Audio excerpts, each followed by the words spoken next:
Imagine for a moment that genius isn't a type of person, but a way of thinking. Many people believe they were born with a brain bad at learning, as if the mind came with a permanent factory label.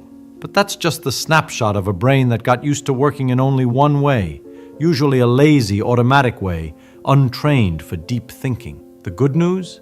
The brain is plastic, highly plastic, a living muscle that reorganizes itself when we demand more from it. Neuroplasticity, that elegant word that sounds like it came from a futuristic lab, basically says, if you train me, I change. It doesn't matter your age, academic history, or how many traumatic report cards you have from the past. The mind learns to learn, and that means intelligence, focus, and depth aren't destiny, they're practice. But here's a detail almost no one tells you. Reprogramming the way you think takes time, months, maybe years. But the difference is, when it changes, it really changes. And that's what transforms someone ordinary into the type of person who understands quickly, connects ideas, solves problems, and learns without suffering. To start, we need to answer, what exactly makes someone seem like a genius? Usually, two things stand out.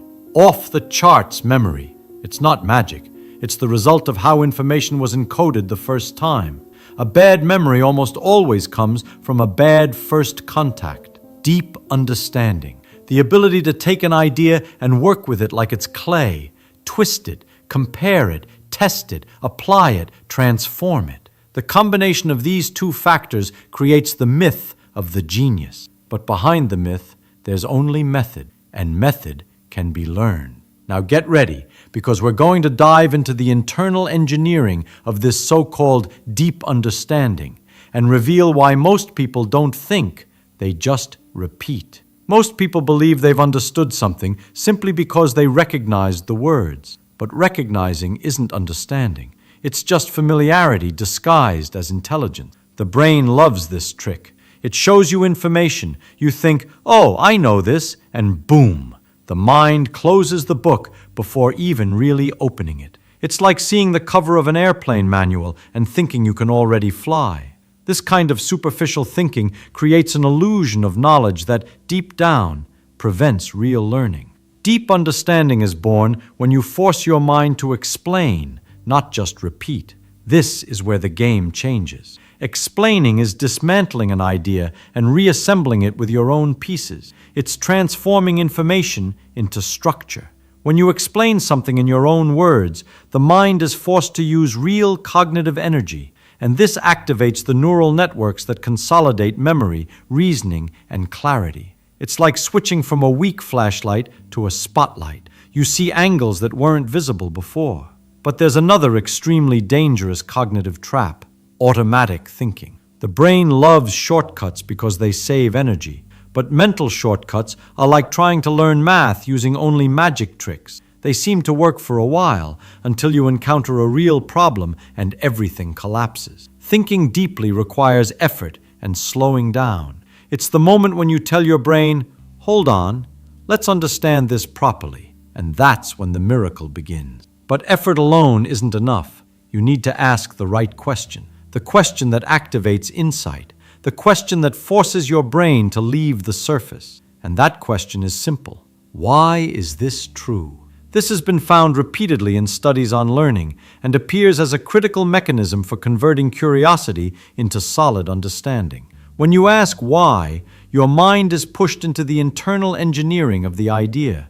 It's like opening the box and looking at the engine inside. You separate cause and effect, understand relationships, identify what matters, and discard what doesn't. It's a type of thinking that transforms an average student into someone capable of creating, improvising, and innovating. Another powerful practice is testing whether you really understood something by trying to apply it in a different context. If the idea only works in the original example, you memorized, you didn't learn. But if you can move the concept to another scenario, twist it a bit, adapt it, play with it, then your mind starts operating in genius mode. And here comes an important, almost amusing detail. The brain doesn't like to think deeply, but it loves the feeling of having understood something deeply. It's like climbing a mountain, tiring during, satisfying after. The difference is that when you really think, this after transforms everything. Memory improves, focus improves, reasoning improves, even your confidence changes. Now that you understand the danger of automatic thinking and the power of explaining, asking, and applying, let's move to the next layer: how to transform curiosity into a permanent learning engine. Curiosity isn't just a pleasant feeling, it's a biological force, a survival mechanism that pushes the brain to solve mysteries. But there's a secret here. Curiosity doesn't arise from what you already know, but from what you almost know. The mind gets hooked when it perceives a small gap, something within your reach but still outside your domain. It's the famous, "I almost got it." This gray zone is the spark that transforms interest into deep attention. And here's the crucial point. You can create this spark deliberately. How? By asking questions that create cognitive tension. Not anxiety, but that slight discomfort that makes the brain want to complete a pattern. Questions like, what am I missing? Which part of this still doesn't make sense? Or, if this were false, why would it be? Push your mind into an activity it normally avoids. Real investigation. When you investigate, the brain lights up areas connected to motivation, memory, and reward, and learning accelerates. But there's something even more interesting. Curiosity multiplies when you transform knowledge into a mental game. For example, trying to predict the next part of a concept before reading it, or trying to answer a question before seeing the answer. Neuroscience shows that when you try to guess something, even if you're wrong, your brain activates learning areas much more strongly than when you just receive information ready-made. Mistakes, in fact, are fuel for sophisticated learning.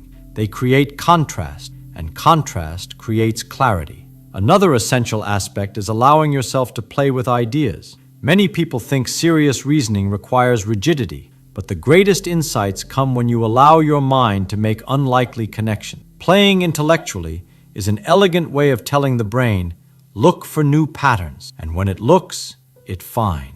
But this play has one rule. You need to feel free to make mistakes. Without this freedom, the brain becomes defensive, rigid, trying to seem right instead of trying to understand. And here's the key that transforms curiosity into permanent skill. You must learn to fall in love with the question, not the answer.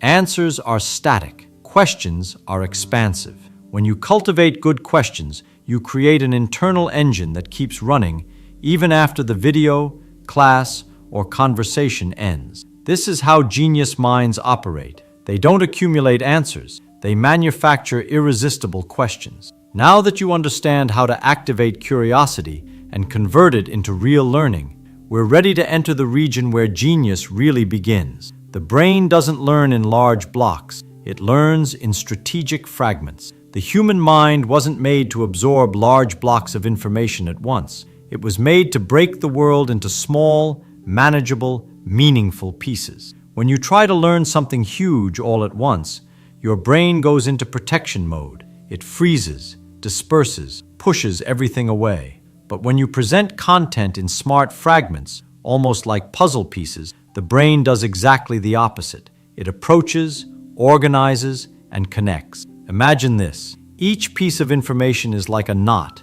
The brain doesn't want to keep loose knots. It wants to tie them to each other to form a network. The more connections, the stronger the learning. That's why a powerful secret for training your mind like a brilliant mind is to fragment ideas until they become inevitable. When something is inevitable, the brain doesn't fight, it accepts. This is where an elegant technique comes in, the micro-block method. Instead of studying for 1 hour, you study for 5 minutes, but 5 minutes with intensity, clarity, and absolute focus on just one point. In this micro-block, you ask yourself, what's the essence? And what does this really mean? 5 well-used minutes are worth more than 50 poorly distributed minutes. The brain learns in focus, not in brute effort. Another essential principle is repetition with variation. Repeating exactly the same is boring for the brain, and everything boring gets erased. But when you repeat an idea by slightly changing the context, the brain registers it as something alive, relevant, applicable. That's why great masters explain the same thing in multiple ways. They don't repeat because they forgot. They repeat because they want you to remember. And here's a powerful image. Learning is like illuminating a dark room with a flashlight. With each small sweep of light, you see more details. You don't turn on all the lights at once. You explore. Genius is in the movement, not in the volume. Finally, there's a serious mistake that prevents thousands of people from learning well. They try to memorize before understanding. It's like trying to build walls without a foundation. When you understand, memory forms naturally. When you memorize, it evaporates. The right fragment, repeated the right way, with active curiosity, creates a mind that doesn't just learn, but transforms what it learns into powerful clarity. And now we're ready to explore something deep: how to transform this knowledge into real reasoning, the kind of thinking that solves problems, creates ideas, and sees patterns invisible to most. Reasoning well isn't thinking more, it's thinking better. Most people think intelligence is a brute force of the mind, a kind of hidden muscle. But truly powerful thinking doesn't come from effort, it comes from internal organization. A trained mind doesn't desperately chase answers, it creates pathways. Imagine that each problem is a closed box. The common mind tries to break open the box. The brilliant mind first tries to understand the shape of the lock. It doesn't waste energy, it directs energy. And reasoning is that, direction. One of the most elegant principles for training this kind of thinking is the mother question technique. Every complex question can be reduced to a simple question that organizes the chaos. You ask questions like, what's really happening here? What's the essential part of this? What do I need to ignore to understand? The mind gains clarity not when it adds more information, but when it removes noise. Another fundamental point: you only truly understand something when you can explain it with simple words. Not simple because you're limited, simple because you're deep. Complication is a disguise for confusion. Simplicity is the mark of comprehension. When your brain translates an idea to its most essential form, it's as if it's drawing an internal map. And a clear map is always more useful than a foggy landscape. Here's a powerful analogy. Thinking is like tuning an instrument. If you tune string by string, sound by sound, the music flows. If you try to play with everything out of tune, it becomes noise. So whenever your mind gets stuck, stop and tune a single string. Redefine focus. Formulate a central question. Eliminate an irrelevant detail. A tuned mind produces insights with little effort, almost as if it's hearing the answer instead of manufacturing it. And there's still a secret that few understand. Thinking is a physical art. Ideas only align when you get them out of your head. Speak out loud, draw, write scribbles, trace arrows. The mind is brilliant, but it's a terrible place to store loose thoughts. When you externalize, the brain frees up space and starts to see invisible relationships. Insight comes because you gave it space to be born. When you master this way of thinking, something powerful happens. Problems stop being monsters and become mechanisms. And when you understand the mechanism, you control the outcome. Now that you master clarity, let's advance to an even more sophisticated point: how to transform knowledge and reasoning into real creativity, that rare ability to see solutions where no one else is looking. Creativity isn't a magical talent reserved for geniuses. It's a specific way of combining information. The common mind looks for answers within the obvious. The creative mind takes pieces no one imagined together and builds something new. And when you learn this process, your mind starts producing ideas like breathing. The first key to creativity is accepting a simple fact. Your mind hates empty, so it fills spaces. If you create the right space, it fills with solutions. But if you live squeezed by anxiety, haste, and excess stimulation, it only fills with noise. Creativity is silence where a flash is. That's why moments of pause, shower, walk, coffee, looking out the window are hidden laboratories of the brain. While you think you're not thinking, your mind is connecting wires that were previously separate. But it's not enough to wait for the flash. Creative insight is an active process, almost engineering. First you collect pieces, then you dismantle, then you recombine. A simple and powerful way to do this is to ask, what if I do the opposite? What if this works without this part? What element can I steal from another area and put here? The world's most creative minds don't invent from scratch. They transplant ideas. And here comes one of the most elegant techniques for training the mind like a genius: cognitive contrast. When you compare two distant ideas, physics and cooking, music and math, art and engineering, your mind creates bridges. And it's on these bridges that unique solutions are born. The more varied your repertoire, the more powerful your capacity for invention. A narrow mind creates little. A broad mind creates world. There's also an essential detail that almost no one understands. Creativity requires courage. Yes, courage, because every new idea seems silly before it seems brilliant. And whoever fears embarrassment never accesses their true creative potential. Fear blocks the flow. Curiosity releases it. The creative mind is the mind that allows itself to fail fast, test fast, adjust fast. Creating is playing with the unknown until it becomes familiar. And the most beautiful point of all, creativity isn't about being different. It's about being perceptibly useful. A genius idea isn't the most exotic. It's the one that solves something elegantly. Creativity is functional aesthetics. It's when the solution is so good it seems simple. But it only seems that way because you did the hard work of really thinking. Now that you master reasoning and creativity, let's enter the territory that separates common minds from extraordinary minds. How to transform knowledge, clarity, and creativity into real skill. The ability to learn anything quickly. Learning fast isn't a gift, it's method. And the method starts with a simple question that almost no one has the courage to ask. What exactly didn't I understand? It seems obvious, but observe. Most people fake comprehension to protect the ego, when precisely the act of admitting failure is what opens space for real understanding. The mind that learns isn't the one that seems intelligent, but the one that allows itself to investigate without shame. Accelerated learning works like assembling a puzzle. You don't need all the pieces to see the image, just the right pieces. That's why the trick is to locate the key points, the invisible structures that support everything else.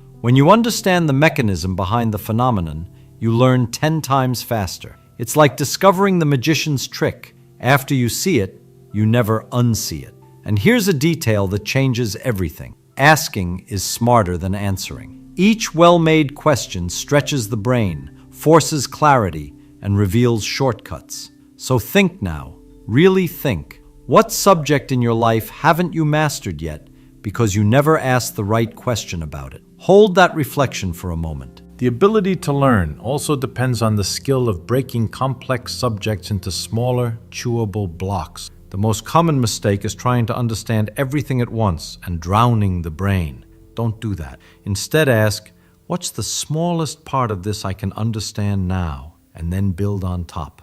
A brilliant mind doesn't run, it stacks. But none of this works if you don't apply the maximum rule of learning.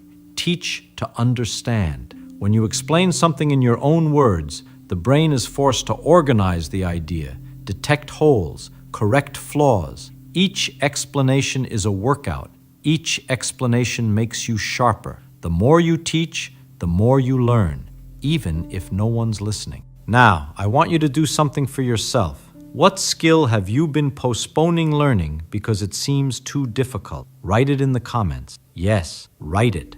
I read all of them. Absolutely all of them. And if you leave your difficulty there, I can help you dismantle that skill into simple, clear steps that finally make sense. Because the truth is this, the distance between you and your next great competency isn't talent, it's method, and you're learning the method. By this point, you've realized an exceptional mind isn't born ready. It's built, piece by piece, decision by decision. And the most interesting thing is that after you change the way you think, the world starts to change with it. Not because it got easier, but because you got clearer, sharper, more capable. The brain loves whoever challenges it with kindness, loves when you ask better questions, loves when you break big problems into small parts, loves when you explain something out loud as if illuminating your own darkness. That's the real training. That's the secret that separates those who want to learn from those who actually learn. And if you got this far, that already says something powerful about you. Your mind wants to grow. And when a mind wants to grow, nothing holds it back. Now I want to make you a direct invitation. What was the biggest insight you had today? Write it in the comments. I read all of them, and I respond whenever I can. Sometimes a single sentence from you gives me the chance to guide you on the right path. If this video helped you, provoked you, or made you think, then do this now. Like the video, because this takes this message to other people who need it as much as you do. And if you want to continue training your mind with me, subscribe to the channel and turn on notifications. Here, each video is designed to expand your thinking, accelerate your learning, and bring you closer to your best version. Not the perfect version, but the possible version, built day after day. Thank you for being here. Now go out there and use your mind, not as a spectator, but as the author of your own thinking. See you in the next video. What if I told you that trying to control your mind is exactly what prevents you from controlling it? That the harder you try to force your thoughts into submission, chaotic they become. There's something fundamentally wrong with how people approach the problem of mental control. They treat their minds like wild horses that need to be broken, when what's really needed is something entirely different. The brain doesn't respond to force the way we think it does. This isn't about willpower or discipline in the way most people understand those words. It's about understanding a mechanism that's been operating in every human being since the beginning of consciousness itself. And once you see how it actually works, the whole problem transforms into something much simpler and much more interesting. Let's start with what doesn't work. Watch what happens when someone sits down and decides they're going to concentrate. They set themselves up with a book or a problem to solve, and they make this internal announcement. I will focus. I will not let my mind wander. What happens next? Within minutes, sometimes seconds, the mind is somewhere else entirely. They catch themselves thinking about what they need to do later, or replaying a conversation from yesterday, or wondering why concentration is so difficult. So they pull their attention back more forcefully this time. Focus, they tell themselves, and the cycle continues, getting more frustrating with each repetition. This is the fundamental error. They're treating attention like a spotlight that can be aimed and held in place through sheer determination. But that's not what attention is. It doesn't work that way, and trying to force it creates the very problem you're trying to solve. Here's what's actually happening. When you command yourself to focus, you create a kind of internal supervisor. A part of your mind watching another part of your mind, checking constantly whether you're still focused. This supervisor becomes another thought stream, another voice in your head. Now, instead of one process happening, you have two, the thing you're trying to concentrate on, constant checking to see if you're concentrated. The checking itself is a distraction. You've doubled your mental workload. And there's something else. The moment you notice your mind has wandered, there's often a flash of frustration or self-criticism. There I go again, distracted. This emotion is like throwing gasoline on a fire. Now you're not just distracted, you're distracted and upset about being distracted. It has to process that emotion, which takes energy away from whatever you were trying to focus on in the first place. So what's the alternative? It starts with understanding what the mind naturally does when left alone. Sit quietly for a moment and just watch what happens. Don't try to control anything. Just observe. Thoughts arise spontaneously. An image might appear, or a fragment of a song, or the memory of something someone said. These thoughts aren't interruptions. They're the mind's natural activity, like breathing or a heartbeat. The brain is always generating mental content. That's what brains do. The question isn't how to stop this process. The question is how to work with it rather than against it. And here's the key insight: the mind becomes calm not through force, through interest. Real, genuine interest in something specific pulls your attention like gravity pulls objects. You don't have to try. The focusing happens by itself. What happens when you're genuinely curious about something? Maybe you're reading a mystery story and you really want to know what happens next. You're working on a puzzle that's just at the edge of your ability to solve. Or you're watching something in nature, a spider building a web. The way water flows around rocks in a stream. In those moments, are you telling yourself to focus? Are you fighting off distracting thoughts? No, your attention is simply there, held by the thing that interests you. This is what real concentration looks like. It's not a battle. It's more like the attention gets absorbed into what you're doing. The secret, then, is not to develop some special power of concentration, but to become more genuinely interested in things. To cultivate curiosity rather than willpower. Here's where it gets subtle. You can't force interest any more than you can force concentration. Telling yourself, I will be interested in this, doesn't work. Interest arises from a different place. It comes from understanding, from seeing something new in what you're looking at, from asking good questions. So the real skill, the thing that actually gives you control over your mind, is learning to ask questions that make whatever you're doing more interesting. Let's say you're reading a difficult textbook. The material seems dry and your mind keeps wandering. The typical response is to try harder, to read more forcefully. That's fighting the wrong battle. What if instead you stopped and asked, what is this really saying? What would happen if this idea were wrong? How does this connect to something I already understand?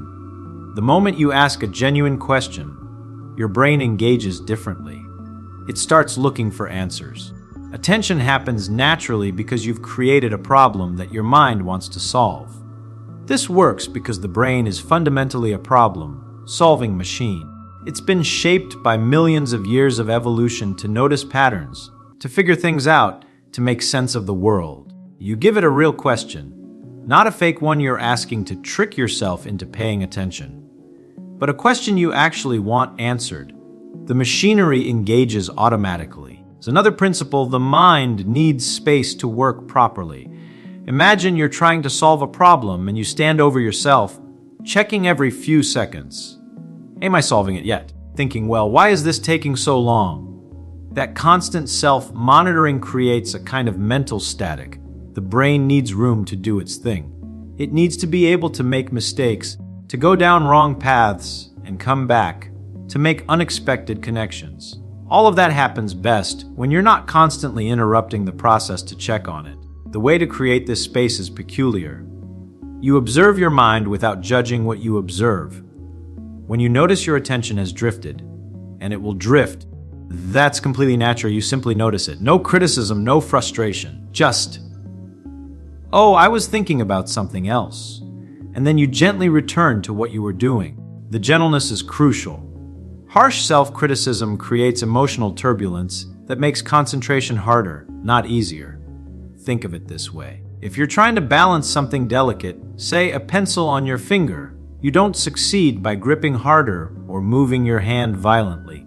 You succeed by making very small, gentle adjustments. You stay relaxed and responsive. The same principle applies to mental balance. The lighter your touch, the better the control. Now, there's a deeper layer to this. The reason most people struggle so much with their minds isn't just that they're using the wrong techniques. It's that they've developed a hostile relationship with their own thinking. They see their wandering thoughts as enemies to be fought, their daydreams as weaknesses to be eliminated. What if that's backwards? What if the mind's tendency to wander is actually valuable, and the key is not to eliminate it, but to understand when it's useful and when it's not? Brain wanders for good reasons. When you're stuck on a problem and your mind drifts to something else, it's often gathering related ideas from different contexts, connections that wouldn't occur if you just stared straight ahead. Some of the best insights come not from focused concentration, but from the kind of loose, wandering thought that happens when you're walking or just before falling asleep. The trick is not to be focused all the time, to be able to move between focused and diffuse modes of thinking. This means the goal isn't to achieve some state of permanent laser, like concentration. The goal is to develop a relationship with your own mind where you can recognize what mode you're in and shift when needed. Sometimes you need tight focus. When you're working through a detailed calculation, for example, or following the logic of an argument. Times you need your mind to roam more freely. When you're trying to come up with new ideas or see a problem from a different angle. The ability to recognize these states and move between them comes from practice. Not the practice of forcing your mind into submission, the practice of observing how your mind actually behaves. You start to notice patterns. You see that after a certain amount of time concentrating intensely, your mind needs to wander. You discover that trying to focus when you're tired just creates frustration. A short walk or even just looking out the window for a few minutes can restore your ability to concentrate. This kind of self-knowledge is practical in the deepest sense. It's not about following some system that worked for someone else. It's about understanding your own mental machinery well enough to work with it effectively. Understanding only comes through observation, the same kind of careful observation a scientist brings to studying anything. Here's a concrete example of how this works. Suppose you're trying to understand something complex, a mathematical proof, or the way a mechanical device works, or the plot of a complicated story. The typical approach is to read through it once, maybe twice, trying to hold everything in mind at once. When it doesn't stick, people often blame their memory or their intelligence. What happens if you take a different approach? You read a bit, then pause and ask yourself, what did that actually say? Can I explain it in my own words? If you can't, that's information. It tells you exactly where your understanding breaks down. So you go back to that specific part. You don't just read it again. You engage with it. You ask questions. Why does it work this way? What would happen if this part were different? How does this connect to what came before? This is slower than just reading straight through.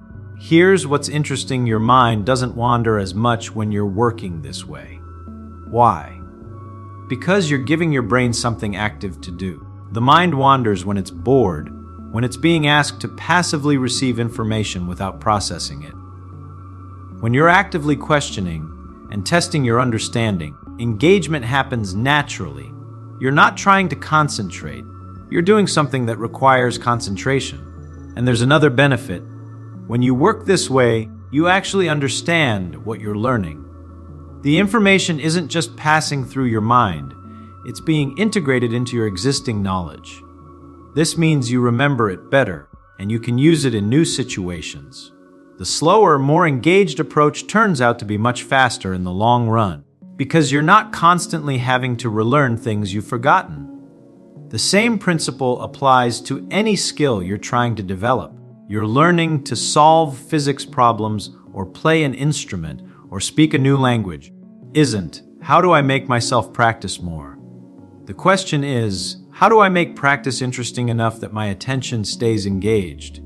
And the answer is always the same. Break it down into challenges that are right at the edge of what you can currently do, clear enough that you can tell whether you're succeeding, interesting enough that you want to know the answer.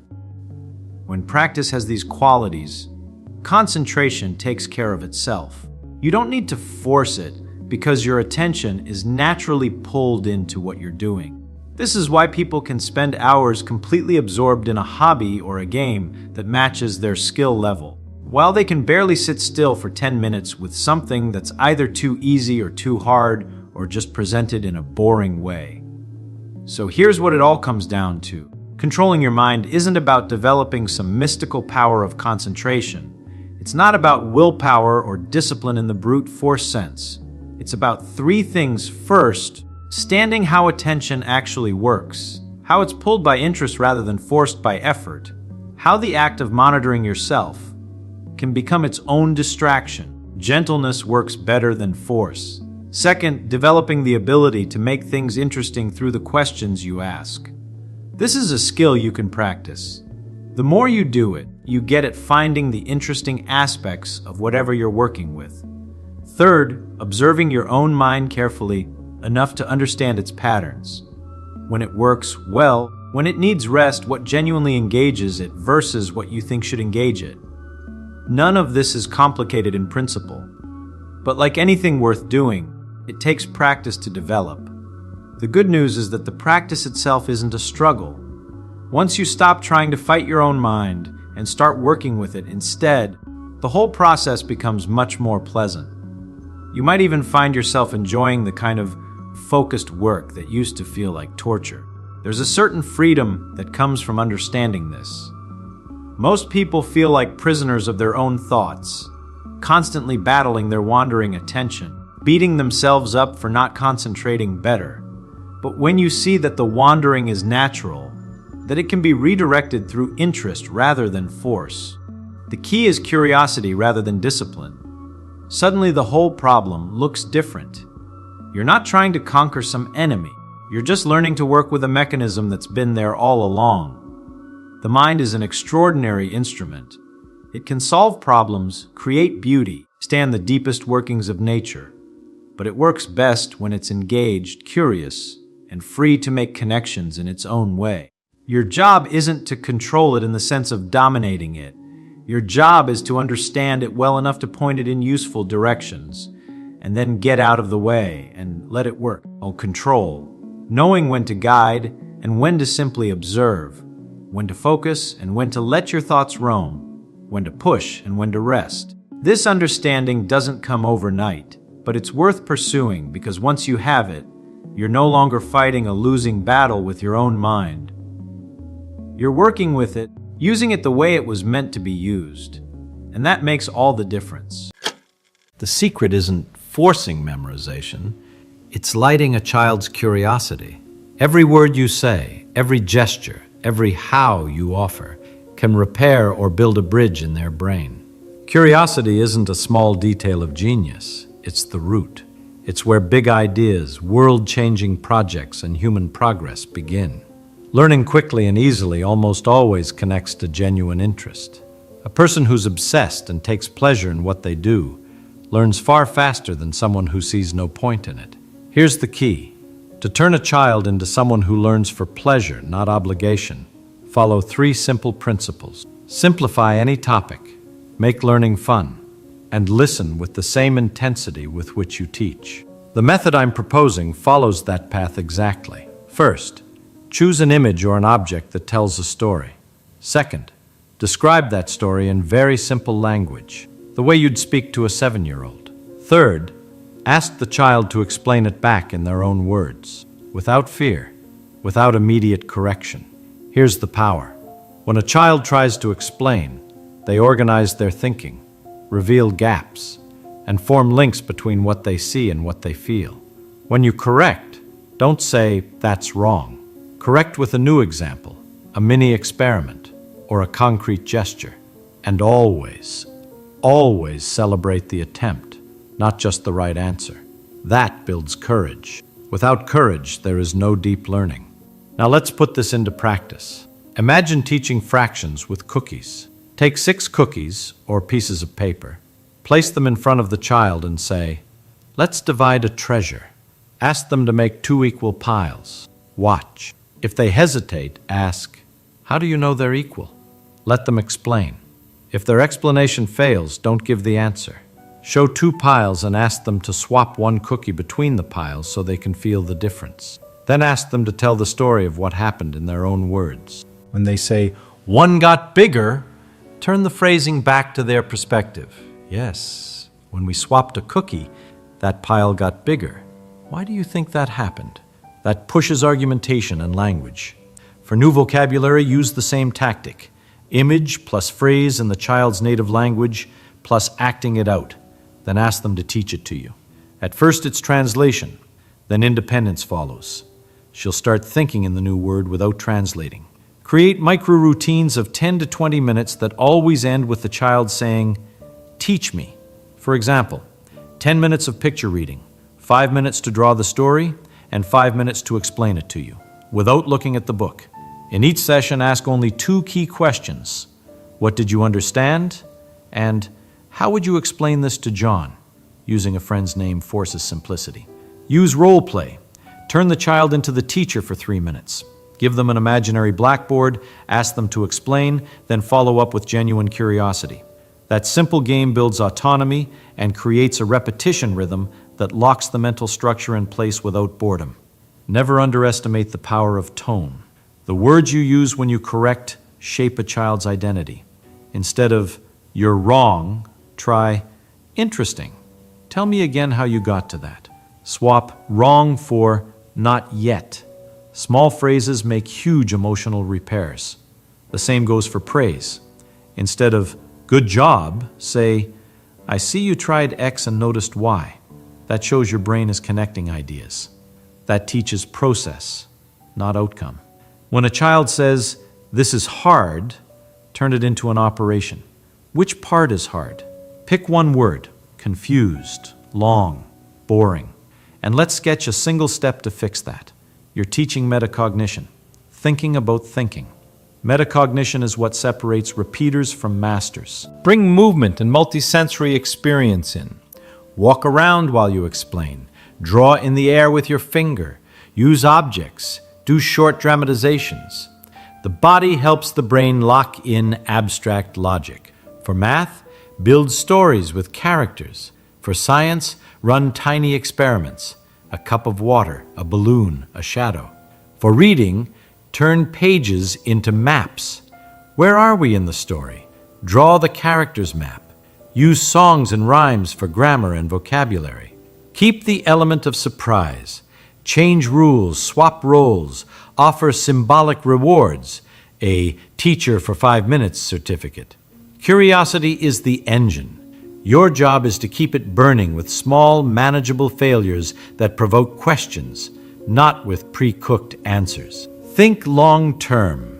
Transformative education isn't a magic trick. It's a habit of connection. Listen to the questions children ask and answer with another question that forces them to build meaning. If a child asks why 3 times in a row, you have a gold mine. Let them lead the experiment. Take notes, drawings, marks, and at the end, ask them to summarize in one simple sentence. Track progress with a wall of small wins. Not cold grades, but entries like, "Today I explained why the moon looks bigger." Those records become emotional fuel. The child sees their trail of progress and wants to keep going. And you, as the teacher, must be vigilant. Every word you say is liquid that molds beliefs. Finally, be radically present. Teaching well requires listening, eye to eye, distraction-free, with questions that provoke thinking. When the child explains, don't finish their sentences. Wait through the silence. That's where the brain knits connections. When they fail, turn the mistake into a stage for inquiry. Interesting. Shall we test hypothesis X? Be a partner in discovery, not a judge. Remember, there are incredible ways to teach that turn disinterest into passion. The Feynman technique applied to a child is simple. Choose what to teach, simplify it, ask the child to teach it back, identify where they stumble, and repeat with a new example. If you do this every day with joy and attention, there's a real chance they'll become interested in anything. Start today. Take their hand, point at an object, and say, "Teach me this." You might be opening the door to an extraordinary future. When a child says, "I don't want to," pause for a second and treat it as a clue, not a challenge. Say in a calm, curious voice, "I hear you. Tell me why you don't want to do this right now." Validating isn't giving in. It opens the door to conversation. Resistance is almost always fear, tiredness, or the feeling that the task is impossible. Instead of pushing, offer a reduction. Just 2 minutes, then you decide. The 2-minute rule works like magic. It lowers the barrier and creates a real chance for engagement. If they say, "It's boring," don't argue. Make a practical change. Offer 2 controlled options. Do you want to draw this or teach it to someone? And always pick the option that preserves learning. Autonomy reduces resistance. Another immediate tactic. Turn the activity into a quick experiment. Let's just test this like scientists. Make a hypothesis in 30 seconds. Kids love testing hypotheses. Being a scientist becomes a game. In daily practice, have go-to phrases at the ready. If a child says, "I don't want to," respond, "Okay, tell me which part bothers you." If they say it's hard, ask, "Which little part is hard? The words, the idea, or the drawing?" If a parent questions you, say, "I understand. Want to see a 5-minute demo now?" These short phrases steer the conversation toward action, not debate. Use micro rewards and social roles. Offer a sticker for effort, or turn the learner into the teacher for 3 minutes. Often the child who resists just wants to prove they can. Giving them the teacher role activates pride and reduces pushback. If resistance persists, break the task into 30 to 60-second steps and celebrate the smallest effort. You started. That's already courage. Document quickly. Take a fast photo of the child explaining and ask for one sentence. Today I taught. In 2 weeks, show this material to parents or administration. Simple evidence defeats skepticism. Finally, memorize 3 lines that always work. Validation plus question. I understand. Why do you prefer not to do this now? Reduction plus choice. Just 2 minutes. Or would you rather do it later? You decide. Light challenge plus role. Teach me just one part. If you don't like it, we stop. Never force a child to do something they don't want to do. Stop. Calmly ask, why don't you want to do this now? And really listen. The answer is the clue to adapt the activity. Rather than impose, offer choices, shrink the task, and turn it into a game or role until interest emerges. That's how you teach with respect, effectiveness, and joy, and create learning that lasts. If you found this method useful, subscribe now so you don't miss the next videos. Here, practice beats theory.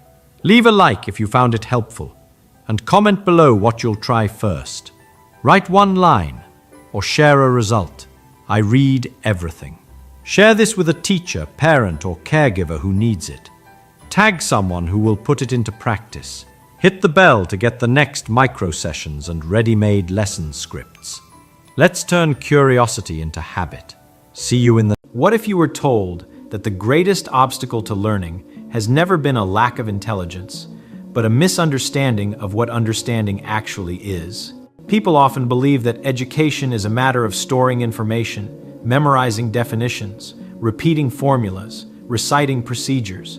Yet anyone who has ever stared at a page full of facts and felt them slip away knows that memory built on repetition alone fades like chalk in the rain. There is a deeper way to learn, a way that has been available to people long before the invention of any modern device, a way rooted in the nature of how the human mind makes sense of the world. And once you see it, the whole idea of memorizing without meaning becomes as unnecessary as trying to hold water in your hands. Think about how many times people have sat with a thick textbook, scanning the same paragraph again and again, hoping that if the eyes sweep over the words enough times, the mind will somehow absorb them. Picture a student copying notes from a blackboard, filling page after page, believing that the more ink poured onto paper, the more knowledge settles in the mind. Yet hours later, when that same student tries to explain the idea in plain language, it collapses. This is a universal experience, the illusion of learning created by passive exposure. The brain grows familiar with shapes of words, echoes of phrases, appearances of formulas, and mistakes that familiarity for understanding. People across all generations have fallen for this trap. The problem is simple. Too many learners try to remember without first making sense of what they are remembering. They collect facts the way someone might collect stones, carrying them around, but not knowing what to build. And when the test comes, or when a real situation demands genuine reasoning, the stones scatter and nothing remains. Human memory was never built to store isolated fragments easily. It was built to store structure, connections, stories, principles. The mind remembers what it understands because understanding is the natural shape of knowledge, not a pile of disconnected pieces. So what is the alternative? How do people move from memorizing words to grasping the ideas beneath them? The method has been known in classrooms, in libraries, in quiet corners, where thinkers have worked through problems using nothing more than paper, pencil, and honest curiosity. It rests on a few timeless principles that have guided learners for centuries. The first principle is this: if you cannot explain something in simple language, then you do not understand it. This does not mean simplifying it so much that it loses meaning, but rather stripping away decorative vocabulary and getting down to the core of the idea. Imagine taking a complicated concept and trying to describe it to someone who has never seen it before. Not by reciting the textbook sentence, but by revealing why it works, how it works, and what problem it solves. When people try this, they immediately discover the holes in their knowledge. Those holes are not failures, they are guides. They point to the exact places where thinking must deepen. The second principle is that understanding grows by working with ideas, not just reading about them. Consider a student learning mathematics. Reading a solution from a textbook can give the impression that the reasoning is obvious, even easy. But when that same student takes a blank sheet of paper, closes the book, and tries to reproduce the reasoning step by step, the illusion fades. Suddenly, each transition demands justification. Every symbol requires meaning. The mind must construct the idea, not just observe it. It has long been known that active thinking burns the path into memory, while passive exposure merely brushes the surface. Third, people understand things better when they connect new ideas to old ones. Human memory is not a collection of drawers, but a network. New knowledge attaches itself to what is already known. Think of reading a difficult chapter in a science book. If the reader pauses after each section and asks, "How does this relate to what I already know? Does it confirm something? Does it contradict something? Does it expand something?" Then, the new idea finds a place in the existing structure. Without these connections, the idea floats alone, easy to forget because it has no anchor. A fourth timeless principle is that confusion is not a sign of weakness. It is a necessary companion of learning. People often assume that understanding should feel smooth, but the moments that feel awkward, the points where the mind strains, are exactly the points where deeper comprehension forms. Imagine working through a physics problem on paper and reaching a part that makes no sense. The immediate impulse might be to skip ahead to the solution. But if one instead stays with the confusion, breaks the problem into smaller pieces, rewrites it in their own words, draws a diagram on a blank page, or even temporarily steps aside to examine a simpler case, something begins to shift. The confusion turns into clarity. That transformation is understanding, taking shape. The fifth principle is inquiry.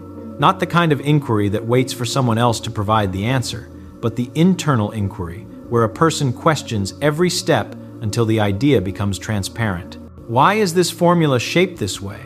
What assumption lies behind this statement? Under what conditions would this idea fail? These questions are not signs of disrespect toward the material. They are signs of engagement. People who ask such questions force their minds to wrestle with ideas until those ideas become part of their thinking. Now, consider what lies beneath these principles. To understand is not to remember a string of words.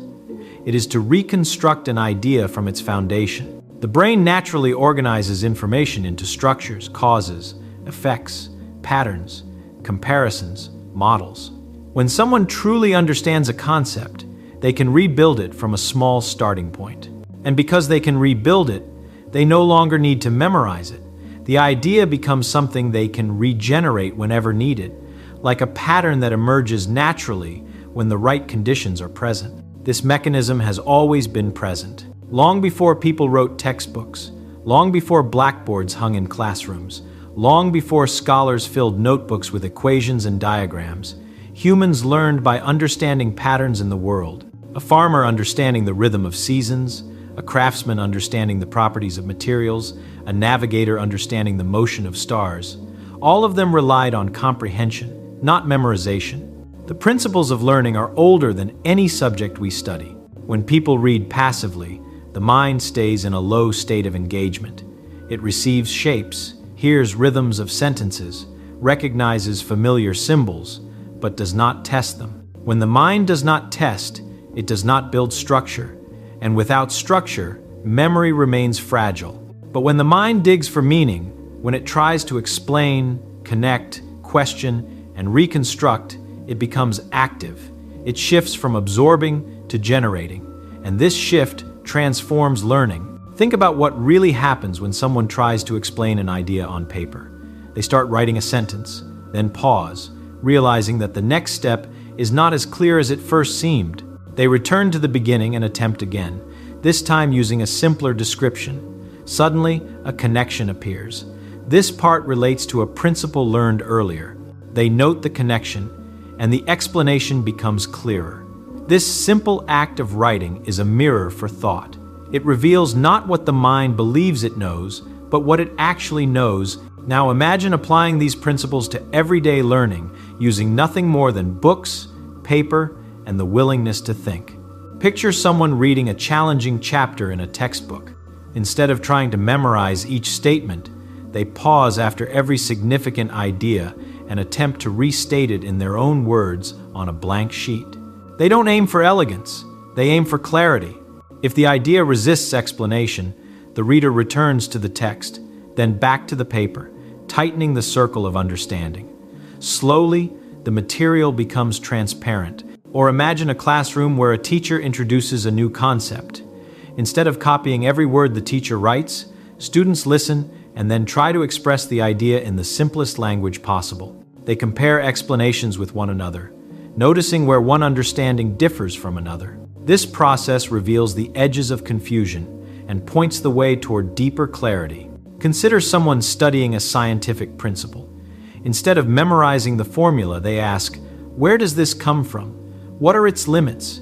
Can I derive it on paper using basic ideas I already know?" Even if the derivation is imperfect, the attempt creates meaning, and once meaning is created, memorization is no longer needed.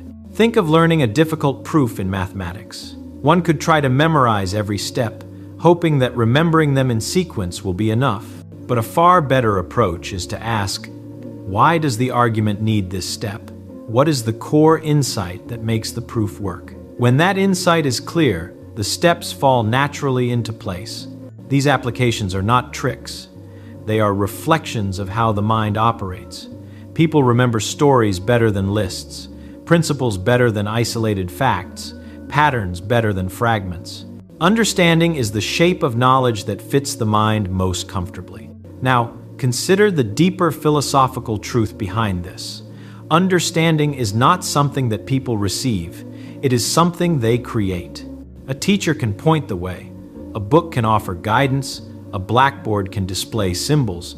But the actual work of forming clarity happens inside the learner's own thinking. People have always had to build knowledge themselves. No one can hand understanding to someone else like passing an object across a table. It must be constructed through active engagement. This means that learning is not a performance for others. It is not about reciting answers. It is not about impressing teachers or peers. It is an internal process, a conversation between the mind and the idea. And when the conversation becomes honest, when someone admits confusion, confronts misunderstanding, pushes for simplification, real learning begins. There is also a humbling truth. Understanding requires effort, but the effort is joyful once the process is embraced. People often avoid challenging ideas because the first encounter feels difficult. But difficulty is not a sign of inability. It is the natural friction of thought. When someone continues through that friction, the idea begins to open, revealing patterns and connections that were invisible at first. This experience is one of the most satisfying moments in learning, the moment when confusion transforms into clarity. Now imagine using these ideas to study any subject. Suppose someone reads a chapter on electricity. Instead of memorizing terms like voltage, current, and resistance, they try to picture physical analogies, perhaps water flowing through pipes or charges moving through wires. They explain these analogies on paper, refine them, find the limits of the comparison, and then revisit the formal definitions. The technical terms now float inside a structure instead of hovering alone. The memory becomes effortless. Or consider someone learning a new language. Instead of memorizing vocabulary lists, they use the words in simple sentences, connect them to familiar ideas, and construct meaning. The words become part of thought, not pieces of information to recall under pressure. Picture a student studying history. Rather than memorizing dates, they ask why certain events unfolded the way they did. What patterns connect different periods? What forces guided decisions? The narrative becomes clear, and the dates become natural reference points rather than burdens. These are examples of understanding, replacing memorization, not by eliminating memory, but by making it unnecessary to force. Memory becomes a natural consequence of comprehension. People sometimes believe that understanding is only for those with talent, while memorization is for everyone else. But this belief collapses when examined closely. Every child understands complex ideas about the world long before learning formal words. Understanding is not rare. It is the default way human beings learn. It is only later, often in formal schooling, that people fall into the habit of memorizing without meaning. When people return to the natural method, asking questions, explaining ideas, simplifying, and making connections, they rediscover the ease of learning. Not ease in the sense of no effort, but ease in the sense that effort leads somewhere, that thinking builds something lasting instead of dissolving in a matter of hours. Consider now what this means for anyone seeking mastery in any field. The key is not to gather more facts, but to illuminate the relationships between them. It is not to read faster, but to think slower. It is not to conquer more material, but to see the structure inside a small piece of it. Once the structure is clear, adding new ideas becomes simple. The mind knows where to place them. This shift in mindset transforms learning from a burden into a craft. Instead of cramming information into memory, people begin shaping it, reorganizing it, testing it. They become active participants in their own intellectual growth. And eventually, something remarkable happens. The boundaries between subjects begin to blur. A principle learned in one field suddenly illuminates a problem in another. A mathematical pattern resembles a musical rhythm. A principle of physics mirrors a concept from philosophy. This is the sign of genuine understanding, when knowledge becomes flexible, transferable, and alive. As you consider these ideas, think about how they apply to your own learning. Imagine taking a subject that once felt confusing and approaching it with this method. Instead of trying to memorize, you begin by asking, what is the fundamental idea here?